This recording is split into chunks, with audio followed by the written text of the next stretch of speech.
Bueno, ya estamos de vuelta aquí con las mañanas informativas de UCI Noticias y ya está con nosotros el ex primer ministro don Antero Flores Arauz, ex ministro de Defensa, ex parlamentario y una de las personas que más conoce sobre la política en el Perú. Don Antero, muy buenos días, muchas gracias por estar aquí, es un honor estar. Encantado, pero yo no he sido primer ministro, no, lo que he sido es presidente del Congreso. Ah, bueno, pero va a ser primer ministro, ya lo decretamos. Dios me coja confesado. Don Antero, el día de hoy a las 3:30 de la tarde se reúne el Pleno del Congreso para ver qué va a pasar con el Consejo Nacional de Magistratura. ¿Qué va a pasar? ¿Qué cree usted que va a pasar? Bueno, hoy día no va a pasar nada, es la cuestión de simplemente una emergencia o lo que consideran una emergencia. Sí. Si el Consejo Nacional de la Magistratura no funciona un tiempo, no va a pasar nada. No nos olvidemos de que tiene por función principal nombrar jueces y fiscales y también removerlos, e incluso las ratificaciones. Pero si hay alguna vacancia en el Poder Judicial o en el Ministerio Público, no nos olvidemos de que pueden nombrar reemplazantes provisorios y pueden subir inclusive a fiscales de primera instancia, a fiscales superiores, o también pueden nombrar a jueces de primera instancia, pasan a superiores, o superiores integran salas de la Corte Suprema provisionalmente. Y eso lo hacen la propia organización del Ministerio Público, del Poder Judicial. O sea que urgencia así tremenda no existe. Lo que tenemos que hacer es unas modificaciones constitucionales, parciales por supuesto, y una modificación a la ley orgánica del Ministerio Público y del Consejo Nacional de la Magistratura, sobre todo Consejo Nacional de la Magistratura. El tema no está en qué entidades están representadas en el Consejo. El tema es de los filtros que deben tener los postulantes, que son lamentablemente poco severos. La Constitución dice de que los miembros del Consejo Nacional de la Magistratura deben tener los mismos requisitos de los magistrados de la Corte Suprema, cuáles son peruanos, abogados, no mayores de 45 años, en fin. Pero eso es muy laxo. ¿Quiénes están representados en el Consejo de la Magistratura? 1, las universidades públicas. 2, las universidades privadas. 3, Ministerio Público. 4, Poder Judicial. Colegio de Abogados de Lima. Otros colegios de abogados del Perú y los otros colegios profesionales que no sean los de abogados. Esto último yo lo suprimiría, porque no tienen el conocimiento suficiente. Por ejemplo, los enfermeros, muy loable la labor que hacen, pero yo no vería un enfermero, que ya lo hemos tenido, en el Consejo Nacional de la Magistratura. O qué te puedo decir, un médico, como no vería un abogado en un consejo de ética médico. Entonces, cada cosa, zapatero a tus zapatos, ¿no? Ahora, comencemos por las universidades. Hoy día, las universidades, tanto públicas como privadas, pueden nombrar a cualquiera. Yo diría que sean los electores solo las 10 universidades más antiguas del Perú, tanto en las privadas como en las públicas. No pues cualquier universidad que todavía no tiene ni prestigio, ni tiene solera, ni tiene prestancia, pueda estar nombrando o eligiendo consejeros. Yo creo, como te digo, que deben ser las 10 primeras, más antiguas, tanto en públicas y privadas, y que se elijan a rectores o decanos.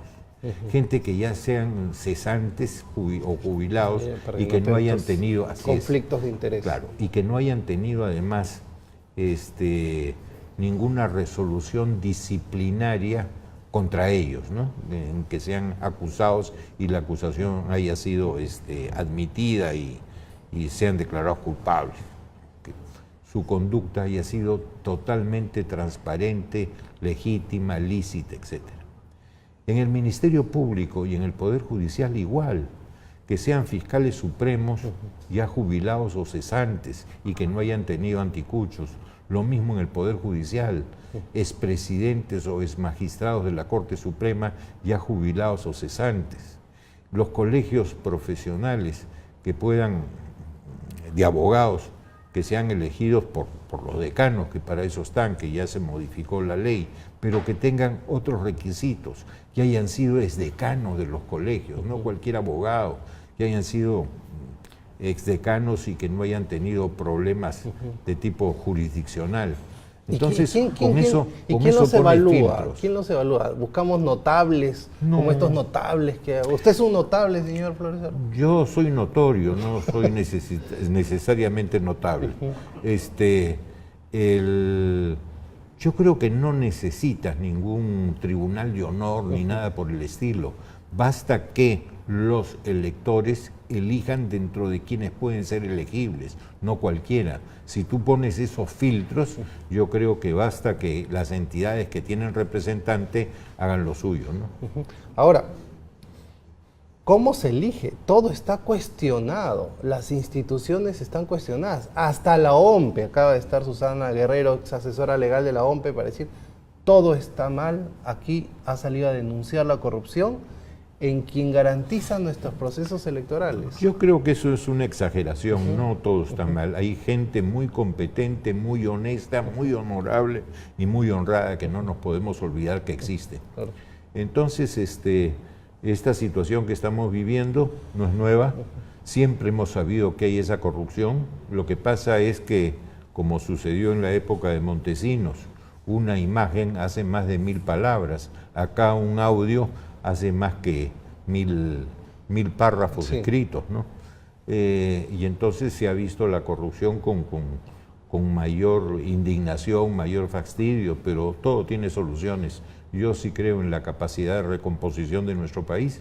Y mira, hemos tenido dos momentos difíciles en la historia de los últimos años. Uno, la salida de Fujimori. Lo pudimos encauzar, yo era parlamentario en ese tiempo, dentro de los mecanismos constitucionales, el debido proceso. Se pudo elegir a Paniagua como presidente del Congreso, luego asumió la presidencia de la República, todo en absoluta tranquilidad y yendo por los canales constitucionales. La salida de Pedro Pablo Kuczynski con su renuncia igual. La sucesión fue al primer vicepresidente y la segunda vicepresidenta pasó a primer vicepresidente, y todo con absoluta tranquilidad e insisto, por los cauces institucionales. O sea, sí somos capaces de podernos recomponer y poder superar problemas existentes. Doctor Flores Arauz, ¿quién debió reaccionar? ¿Por qué hay tan poca reacción? ¿Por qué tenemos que esperar que la prensa, bajo la condición que sea, todavía no entremos a si estuvo bien, está mal o a quién favorece? ¿Por qué tenemos que esperar a reaccionar cuando la prensa, cuando IDL o cualquiera saca un audio? Segundo, ¿la reacción del Congreso ha tenido la velocidad que debió tener o no? La verdad es un poco lo que decíamos en antes. La reacción te sale cuando lo percibes claramente y cuando estás viendo las pruebas o imágenes o audios. Tú sabes, tú percibes, pero no lo tienes claro, no tienes las pruebas. Siempre hemos sabido que hay corrupción en todas las esferas, eso no es ninguna novedad, pero una cosa es saberlo y otra cosa es poderlo probar. Y cuando se prueba con imágenes o audios, la cosa ya te genera una reacción mayor. Y eso lo superaremos, porque somos, como dicen, tenemos más autoridad moral en el país que las propias inmoralidades, ¿no? Doctor Arauz, ¿quién ha ganado con la salida de estos audios? Va a juramentar el fiscal de la Nación y sale un día antes el audio del fiscal de la Nación. Ya me da miedo que antes del 28 de julio le saquen algo al presidente, a alguien más por ahí, para tratar de vincular. Pero veamos las cosas como son. Yo, si hubiera estado en los zapatos del doctor Chávarri, no hubiera juramentado, porque estás accediendo a un cargo tan importante debilitado. Pero si tú escuchas el audio, no hay nada así que puedas decir delictuoso. Además, que un fiscal hable con un juez, no hay nada raro. No hay nada raro. Y que se hable, por ejemplo, había un audio que escuché en que el doctor Inostroza le pide a no sé quién, oye, puedes hablar con tal estudio, que tú tienes amistad ahí para que reciban a mi hija para unas prácticas en derecho corporativo que le está faltando. Oigan, todos hemos entrado de practicantes alguna vez a algún estudio porque ha habido una llamada, ha habido una recomendación. Eso es absolutamente normal. Tú no estás ahí pidiendo que nombren un cargo público, sino hacer una práctica preprofesional. No tiene nada de raro. Entonces a veces también exageramos en las cosas, ¿no? Ok, pero hay una maniobra política con el manejo de estos audios. Ah, mira, para mí en este tema de los famosos audios hay 4 vertientes. La primera vertiente es la disciplinaria, que hay que hacer una investigación y hay que sancionar a quienes hayan cometido actos incorrectos. No me cabe duda. La segunda es, conociendo las debilidades de la conformación del Consejo Nacional de la Magistratura, hacer una reforma como la que hemos estado hablando. Además de que se requiere toda una reforma del sistema jurisdiccional en el Perú, que no solamente está constituido por el Poder Judicial y el Ministerio Público, tienes también el Consejo Nacional de la Magistratura, tienes el Tribunal Constitucional, tienes la Academia de la Magistratura, pero adicionalmente no nos podemos olvidar que tiene relación con la policía. La policía es la que un poco suministra información y hace investigaciones que están dirigidas por el Ministerio Público, pero también tienes los penales, que es importante, porque de reeducación y de resocialización tienen muy poco, y no nos podemos olvidar de los procuradores, que el sistema de defensa judicial del Estado está con una ley aún no vigente, felizmente, que le da a los procuradores independencia y autonomía, cuando son los abogados de quién, de un cliente que se llama el Estado, y tiene que seguir las instrucciones del Estado y no actuar con autonomía, no pueden ser autónomos. Entonces necesitas toda esa reestructuración, que es la segunda vertiente. Pero tienes 2 vertientes en las que no se está haciendo nada. La primera, de estas 2 últimas. Sí. ¿Quién entregó esos audios a la prensa cuando esos audios eran reservados y eran materia de una investigación que se estaba haciendo por crimen organizado y también por narcotráfico? Eso es sumamente grave porque se está violentando la reserva en los procesos. Y cuarto, la segunda en las 2 cosas que faltan, ¿por qué esta entrega dosificada? Mi mamá, y lo digo con frecuencia, decía, piensa mal y acertarás. Y ahí pueden haber 2 cosas, o 3. Una, algo inocente. Yo no creo mucho en las inocencias, pero sí podría ser que al salir estos, que son relativamente menos, ¿qué te puedo decir?, graves de lo que podría ser narcotráfico y crimen organizado, no le podrías estar dando una señal a ese crimen organizado y narcotráfico. Tenemos audios, todavía no he sacado los tuyos. Fúgate, o ven acá y arregla. Eso tiene que investigarse también.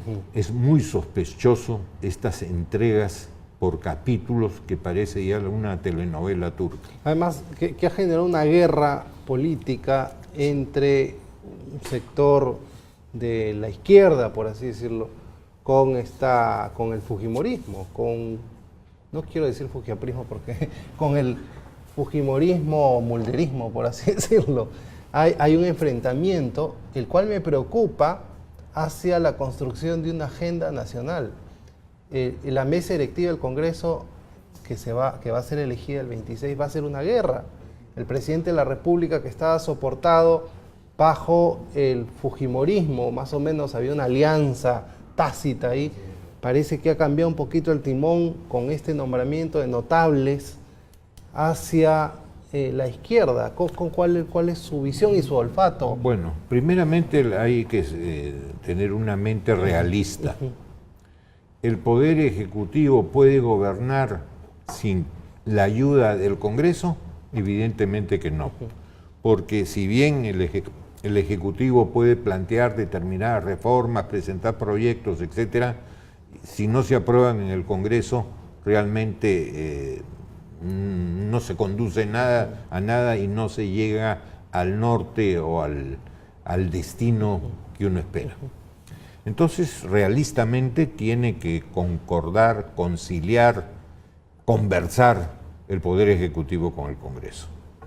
Ahora, la Junta Directiva. Miren, yo creo que ha llegado el momento de que haya un cambio en la Junta Directiva y que los sectores que no fueron del fujimorismo puedan juntarse para tener una mesa directiva que realmente abra una mayor concertación con el Ejecutivo. Puede estar en esa mesa directiva, evidentemente, el fujimorismo, pero creo que puede presidirlo alguna otra persona de otras bancadas, que hay gente muy correcta, muy honorable. Nadie suelta el poder. Que podría hacerlo. El poder es que demasiado dulce. Es que a nadie le gusta que se coman su cerelac, ¿no? Como decía antiguo tema publicitario. Pero hay que buscar concordar y acordarnos que si bien el Palacio de Gobierno es la casa de quien ganó la elección, el Palacio Legislativo es la casa de todos, porque ahí están representadas todas las tendencias de acuerdo a la votación proporcional que tuvieron, o cuasi proporcional, porque no es muy cierta el resultado que te da la cifra repartidora en cuanto a la proporcionalidad, pero se acerca a ella. Entonces, esa es la casa de todos y hay que comprenderlo así. Y si es la casa de todos, cualquier condómino, entre comillas, puede presidirlo, no solamente el que tiene las participaciones virtuales mayores, ¿no? Ahora, pero me preocupa el que no se pueda hacer una agenda, me preocupa tiene que hacerse, que no se pongan de acuerdo, me preocupa la imposición de que tienen los votos y no escucho a nadie, y que al final todos perdemos, pierde el país, pierde la clase política, pierde la institucionalidad y llegan las voces que se vayan todos. Sí.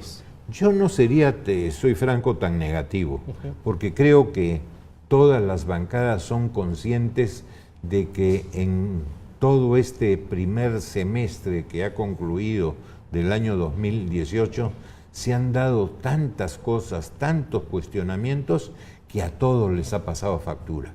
Y quizás a quien más le ha pasado factura es a la bancada mayoritaria del Congreso, que realmente está saliendo de ella una nueva bancada, en que esperaban que no se fueran, pero salió la resolución o la sentencia del Tribunal Constitucional y les permite hacer una bancada adicional.